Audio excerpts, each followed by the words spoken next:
ಸಮೀರ್ ಅವರ ವಿಡಿಯೋನ ಈಗಾಗಲೇ ನೀವೆಲ್ಲ ನೋಡಿದ್ದೀರಾ. ಸಮೀರ್ ಅವರೇ ಈ ವಿಷಯದ ಬಗ್ಗೆ, ಈ ಕೇಸ್ ಬಗ್ಗೆ ಇಷ್ಟೊಂದು ಇನ್ವೆಸ್ಟಿಗೇಷನ್ ಮಾಡಿದ್ದಾರೆ ಅಂದ್ರೆ 13 ವರ್ಷದಿಂದ ಪೊಲೀಸ್ ಅವರು ಈ ವಿಷಯದ ಬಗ್ಗೆ ಇನ್ವೆಸ್ಟಿಗೇಷನ್ ಮಾಡಿರೋದಿಲ್ವಾ? ಅದ್ ಬಿಡಿ, 3 ವರ್ಷದಿಂದನೂ ಕೂಡ ಇದೇ ರೀತಿಯಾದ ಚರ್ಚೆಗಳು ನಡೀತಾ ಇತ್ತು ಈ ಕೇಸ್ ಬಗ್ಗೆ. ಅವಾಗಲೂ ಕೂಡ ಇನ್ವೆಸ್ಟಿಗೇಷನ್ ನಡೆದಿರುತ್ತೆ, ಬಟ್ ನ್ಯಾಯ ಮತ್ತೆ ಜಸ್ಟಿಸ್ ಅನ್ನೋದು ಇದ್ರ ಬಗ್ಗೆ ಸಿಕ್ಕಿರೋದಿಲ್ಲ. ಸೊ ಇನ್ನೊಂದು ಅಬ್ಸರ್ವ್ ಮಾಡಿದ್ದೀರಾ, 10 ಮಿಲಿಯನ್ ವ್ಯೂಸ್ ಆಗಿದೆ ಈ ವಿಡಿಯೋಗೆ. ಒಬ್ಬ ನ್ಯೂಸ್ ಚಾನೆಲ್ಗಳು, ಒಬ್ಬ ನಾಯಕ ನಟ, ಒಬ್ಬ ಅಧಿಕಾರಿಯೂ ಕೂಡ ಈ ವಿಷಯದ ಬಗ್ಗೆ ಮಾತಾಡಿಲ್ಲ.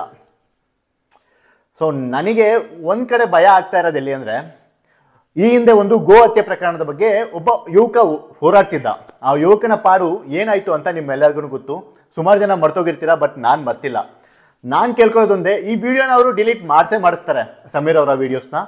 ಬಟ್ ಅವ್ರಿಗೇನು ಆಗ್ದಲೇ ಇರಲಿ, ಅವ್ರಿಗೆ ಯಾವುದೇ ರೀತಿಯಾದ ಸಪೋರ್ಟ್ ಇದ್ರೂ ಕೂಡ, ಯೂಟ್ಯೂಬ್ ಕಮ್ಯುನಿಟಿ ಇದೆ, ಇನ್ಸ್ಟಾಗ್ರಾಮ್ ಇದೆ, ಎಲ್ಲರೂ ಕೂಡ ಅವರಿಗೆ ಸಪೋರ್ಟ್ ಮಾಡ್ತಾರೆ. ಬಟ್ ಏನು ಆಗ್ದಲೇ ಇರಲಿ ಅಂತ ದೇವ್ರ ಹತ್ರ ಕೇಳ್ಕೊತೀನಿ. ಬಟ್ ಏನು ಗೊತ್ತಾ, ನಾವಿವಾಗ ಕಮೆಂಟು ಮತ್ತು ಸ್ಟೇಟಸ್ ಹಾಕೋದ್ರಿಂದ ಆ ವಿಷಯದ ಬಗ್ಗೆ ತಿಳ್ಕೊತಾರೆ ಜನ.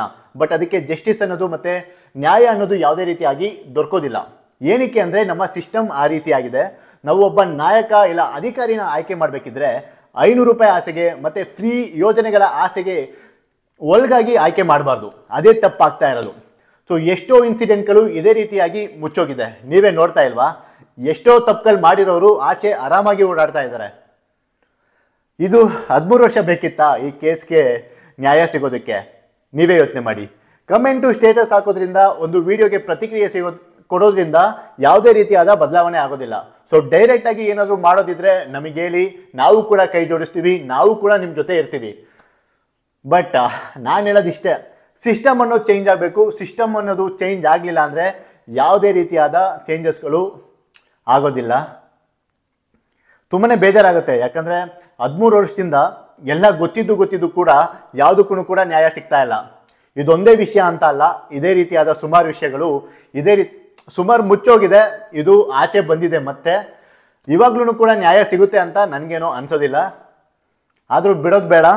ಡೈರೆಕ್ಟಾಗಿ ಏನಾದರೂ ಮಾಡೋದಿದ್ರೆ ನಮಗೆ ಹೇಳಿ, ನಾವು ಯಾವಾಗಲೂ ಕೂಡ ಕೈ ಜೋಡಿಸ್ತೀವಿ.